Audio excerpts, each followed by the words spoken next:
आप सभी को जय मसीह की। प्रभु यीशु मसीह के नाम से मैं आप सभी का स्वागत करता हूं आज के वचन के लिए। परमेश्वर के प्रिय लोगों, मैं विश्वास करता हूं इन दिनों में आप लोग प्रार्थना में समय बिता रहे होंगे। जैसे कि हम हर दिन प्रार्थना के बारे में हम सीख रहे हैं। मैं आज आपसे कहना चाहता हूं जितना ज़्यादा हम प्रार्थना के बारे में सीखेंगे उतना ही कम है, क्योंकि प्रार्थना अलग अलग बातों को दर्शाती है हमारे जीवन के लिए। और आज उन्हीं बातों में से एक बात मैं आप तक पहुंचाना चाहता हूं। 2 कुरिन्थी 12 अध्याय उसके 9वीं आयत को मैं पढ़ना चाहता हूं, ध्यान से सुनिएगा। पर उसने मुझसे कहा, मेरा अनुग्रह तेरे लिए बहुत है, क्योंकि मेरी सामर्थ निर्बलता में सिद्ध होती है। इसीलिए मैं बड़े आनंद से अपनी निर्बलताओं पर घमंड करूंगा कि मसीह की सामर्थ मुझ पर छाया करती रहे। मैं आपसे पूछना चाहता हूं, क्या आप कमजोर हैं? क्या आप निर्बल हैं?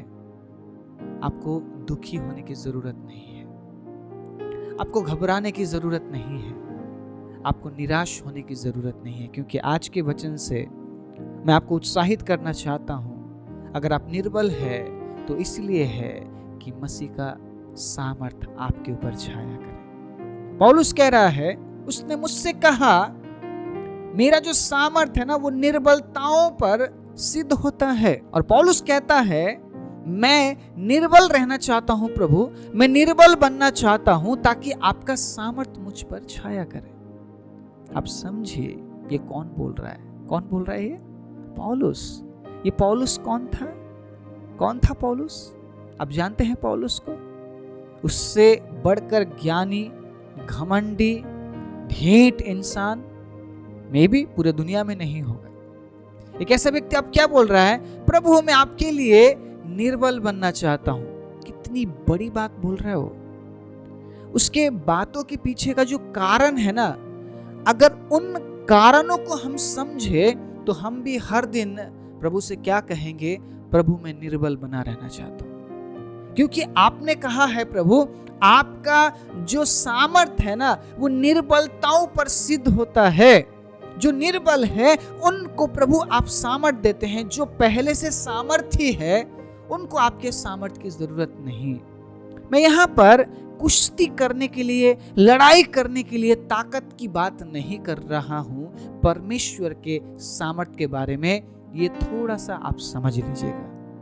मैं बात कर रहा हूं परमेश्वर के सामर्थ की, क्योंकि परमेश्वर जब सामर्थ देता है, परमेश्वर के प्रिय लोगों, हम ऐसे बातों पर जय पा सकते हैं जिन बातों पर ताकतवर लोग भी जय प्राप्त नहीं कर पाते हैं। आप अगर शरीर में ताकतवर हैं तो शायद आप शरीर में जय पा लेंगे, आप आत्मिक बातों पर जय नहीं प्राप्त कर सकते।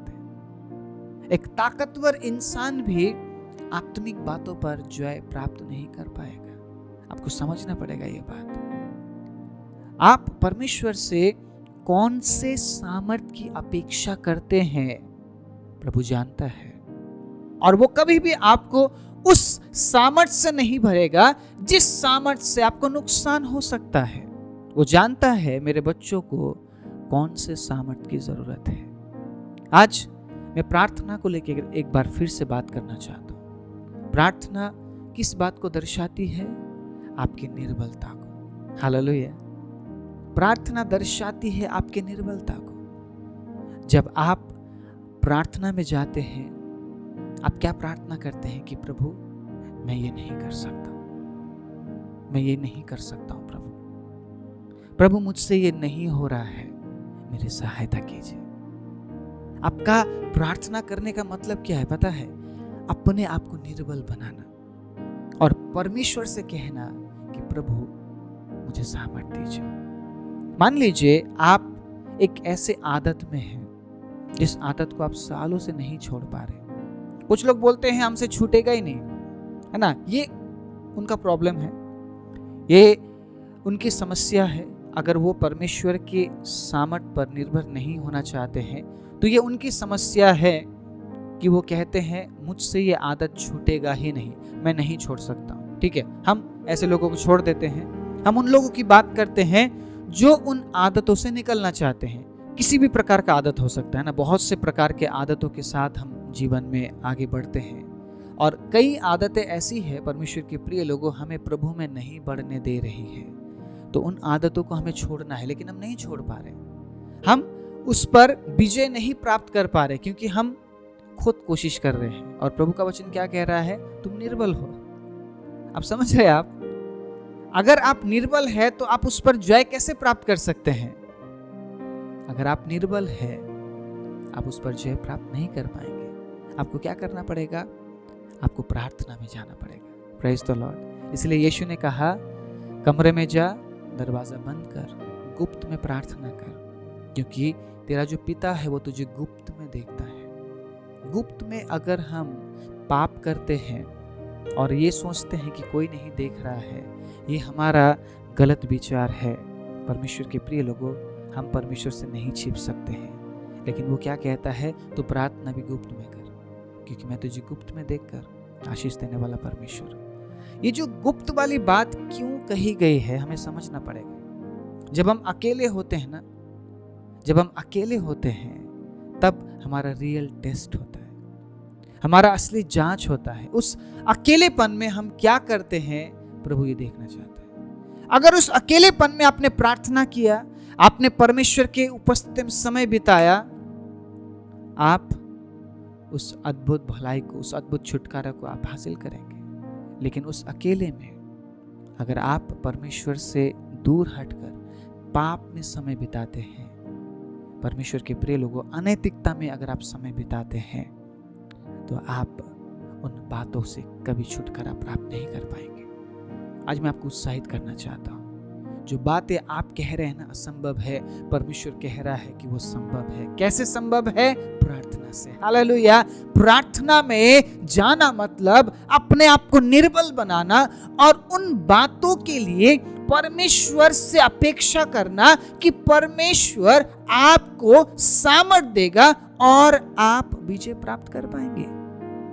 मैंने बहुत से लोगों को देखा है, यहाँ तक उनका जो नशे का आदत है उस पर भी उन्होंने विजय पाया है, जो कि लोग छोड़ नहीं पाते, है ना। मैंने ऐसे ऐसे लोगों को देखा है 24 घंटे वो नशा करने वाले थे, लेकिन आज परमेश्वर के वचन को बांट रहे। Hallelujah, praise the Lord. असंभव को संभव करने वाला परमेश्वर आपके साथ है, लेकिन वो इंतजार करता है कि आप अपने अकेलेपन में प्रार्थना करेंगे या अनैतिकता करेंगे। बहुत से लोग कमेंट करते हैं कि हमारे लिए प्रार्थना कीजिए, हम परमेश्वर के लिए जीना चाहते हैं, हम उन आदतों को छोड़ना चाहते हैं। मैं आपसे पूछना चाहता हूँ परमेश्वर के प्रिय लोगों, क्या सिर्फ मेरे प्रार्थना करने से आप छुटकारा प्राप्त कर पाएंगे? आप मुझे बताइए, क्या मेरे यहां से प्रार्थना करने से आप छुटकारा प्राप्त कर पाएंगे? हाँ, मदद जरूर मिलेगी आपको, मेरी प्रार्थनाओं से मदद मिलेगी, हमारे प्रार्थनाओं से आपको मदद मिलेगा। लेकिन जब तक आप ये निर्णय नहीं लेंगे कि मैं परमेश्वर की उपस्थिति में अपने आप को निर्बल बनाऊंगा और इस विचार से मैं बाहर निकलूंगा कि मैं करूंगा, पहले जो बोल रहा था अब मैं क्या बोलूंगा कि प्रभु मैं नहीं कर सकता हूं, आप मेरे जीवन में नया काम कीजिए, मुझे छुटकारा दीजिए। जब आप प्रार्थना में होते हैं, आप परमेश्वर पर भरोसा कर रहे होते हैं, जो काम आप नहीं कर पा रहे हैं वो काम परमेश्वर आपके लिए करेगा। आपको समझना पड़ेगा, जो सामर्थ है ना वो परमेश्वर का है, सामर्थ का जो काम है वो परमेश्वर का है। आप अगर इजराइलियों के उस हालात को देखेंगे, उस सिचुएशन को, उस परिस्थिति को देखेंगे, जब वो लाल समंदर के सामने आकर रुक गए, उनके पास अब आगे जाने के लिए रास्ता नहीं है और पीछे से फिरौन की जो सेना है वो उनको हमला करने के लिए वो आ रहे थे। अब ये लोग क्या करेंगे? परमेश्वर ने मूसा से कहा, मूसा अपने हाथों को उठा और प्रार्थना कर। हालेलुया। इस समंदर को तो आज्ञा दे और मैं पूरी रात हवाएं में चलाऊंगा और पानी 2 भाग होगा। आप समझिए परमेश्वर के काम को। परमेश्वर अपने काम को अद्भुत रीति से करना जानता है। परमेश्वर जानता था जब तक समंदर 2 भाग नहीं होता है, मुझे फिरौन की सेना को रोकना पड़ेगा। और एक बहुत बड़ा आग का खंभा बनकर परमेश्वर ने फिरौन की सेना को रोका है और वहाँ पे परमेश्वर दोनों गुटों को ये दिखाना चाह रहा था कि मैं कौन हूँ। हालेलुया। क्या परमेश्वर फिर उनकी सेना को खत्म नहीं कर सकता था? क्या परमेश्वर एक बार में ही समंदर को अलग नहीं कर सकता, दो भाग नहीं कर सकता था? परमेश्वर अपने सामर्थ को प्रकट करना चाहता है। ये परमेश्वर की इच्छा है, ये परमेश्वर का काम करने का तरीका है। हम उसे नहीं बदल सकते, हम उसके काम करने के तरीके को नहीं बदल सकते हैं। वो अपना सामर्थ दिखाता है। उसने मिस्र में अपने सामर्थ को दिखाया। क्या एक ही बार में परमेश्वर इजराइलियों को वहां से नहीं निकाल सकता था? वो निकाल सकता था, लेकिन फिर भी बार बार परमेश्वर ने मूसा को भेजा और फिर उनके मन को कठोर किया ताकि परमेश्वर ये दिखा सके कि परमेश्वर क्या कर सकता है। आज तक लोग समझ नहीं पाए ऐसा हुआ तो कैसे हुआ। जब परमेश्वर अपना सामर्थ दिखाता है, वो अपने सामर्थ को अद्भुत रीति से प्रकट करता है। इसीलिए आप उस सामर्थ के बारे में आप विचार भी नहीं सकते कि उसका सामर्थ कैसा है, और आपको विचारने की जरूरत भी नहीं है, क्योंकि आप निर्बल बनकर प्रार्थना में आप परमेश्वर की उपस्थिति में जा रहे हैं तो डेफिनेटली निश्चित रूप से परमेश्वर आपको विजय देगा।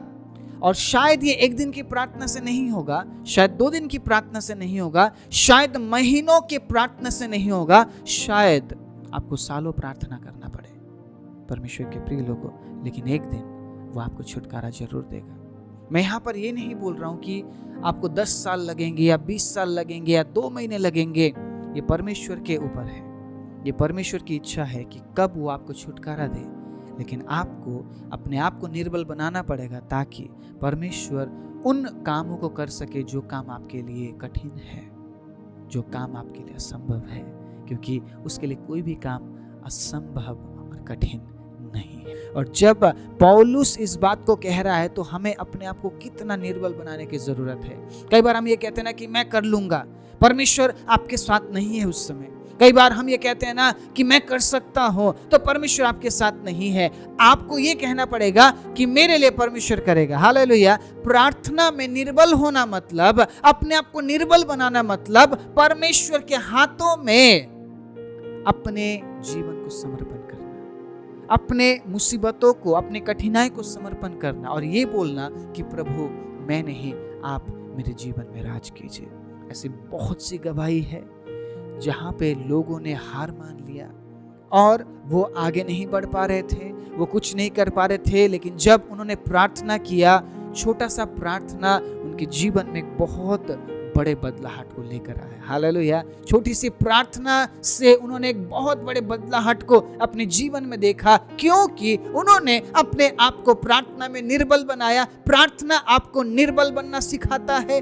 प्रार्थना निर्बल बन के परमेश्वर से प्राप्त करना आपको सिखाता है। इसीलिए प्रार्थना करना मत छोड़िएगा, प्रार्थना में लगे रहिएगा, क्योंकि प्रार्थना से ही आप इस बात को जान सकते हैं परमेश्वर के प्रिय लोगों कि परमेश्वर का सामर्थ निर्बलताओं पर सिद्ध होता है। Praise the Lord. हालेलुया। परमेश्वर आज के वचन से हम में से हर एक को आशीष दे। परमेश्वर के प्रिय लोगों, कुछ दिन पहले मैंने आप सभी के साथ साझा किया था कि कुछ लोगों के लिए मैं तोहफा भेजना चाहता हूं, जिन्होंने लगातार हमारे वीडियोस को देखा है, जिन्होंने लगातार कमेंट्स किए हैं। परमेश्वर के प्रिय लोगों, मैं 3 नाम पढ़ना चाहूँगा। सबसे पहला नाम है बहन राजश्री सिंधे, दूसरा नाम है बहन निर्मला, और जो तीसरा नाम है वो है रूबेन थापास। हम इन 3 लोगों को हमारे सेवकाई की तरफ से छोटा सा तोहफा हम भेजना चाहते हैं। इसीलिए जो ईमेल आईडी आपको दिख रही है हमारे वीडियो में, इस ईमेल आईडी में अपना पता आप जरूर भेजिएगा, बहुत जल्दी भेजिएगा परमेश्वर के प्रिय लोगों, ताकि वो छोटा सा तोहफा हम आप तक पहुंचा सके। मैं ये नहीं बोल रहा हूं कि बाकी लोग नहीं देख रहे हैं, बहुत सारे कमेंट्स पेंडिंग है। मैं अगली बार परमेश्वर के प्रिय लोगों, जितने लोग अभी पेंडिंग है उन लोगों के लिए भी मैं कुछ ना कुछ तोहफा लेकर आना चाहता हूँ। परमेश्वर हमें आशीष देना चाहता है। जब हम परमेश्वर के वचन में आगे बढ़ते हैं तो प्रभु आशीष देता है, और मैं विश्वास करता हूँ आने वाले दिनों में हम बहुत से लोगों के लिए आशीष का कारण बनेंगे, बहुत से लोगों तक परमेश्वर के वचन के आशीष को हम पहुँचाएंगे। और इसी प्रकार हमारे वीडियोस को आप प्यार देते रहिए, देखते रहिए, और कमेंट्स करते रहिए, लाइक करते रहिए, शेयर करना बिल्कुल भी मत भूलिएगा, ताकि जो लोग परमेश्वर के वचन बिना जीवन को जी रहे हैं उन तक ये जीवित आशा का वचन पहुंचे और वो भी परमेश्वर में आगे बढ़ सके। आइए हम अपने आंखों को बंद करें। सर्वशक्तिमान जीवित दयालु परमेश्वर पिता, हम धन्यवाद देते हैं प्रभु आपके अद्भुत अनुग्रह के लिए। विशेष रूप से प्रभु जो लोग कमेंट कर रहे हैं प्रभु, मैं उनके लिए प्रार्थना करता हूँ। प्रभु वो वचन सुन रहे हैं इसीलिए वो कमेंट कर रहे हैं। जो लोग कमेंट नहीं कर पा रहे प्रभु, मैं उनके लिए भी प्रार्थना कर रहा हूँ परमेश्वर। प्रभु आप बहुत ऐसे आशीष दीजिए। आज हम बहन राजश्री शिंदे के लिए, बहन निर्मला के लिए, भाई रूबेन थापास के लिए हम प्रार्थना करते हैं। इन 3 लोगों ने परमेश्वर आपके वचनों को हर दिन सुना है प्रभु, हर दिन उन्होंने कमेंट किया है परमेश्वर, और प्रभु वो हकदार है उस छोटे से तोहफे के लिए प्रभु जो आप उन्हें देना चाहते हैं, जो हमारे सेवकाई की तरफ से प्रभु हम उन तक पहुंचाना चाहते हैं। मैं उन तमाम लोगों पर पिता आपके आशीष को उड़ेलता हूं परमेश्वर, और जो तमाम लोग जो वचन सुन रहे हैं प्रभु, उन पर भी मैं आपके आशीष की घोषणा करता हूं, और आने वाले दिनों में प्रभु हम उन तक भी प्रभु आपके आशीष को पहुंचा सके। सारी महिमा, आदर, इज्जत, जलाल आपको देते हुए प्रार्थना प्रभु यीशु के नाम से मांगते हैं, आमीन।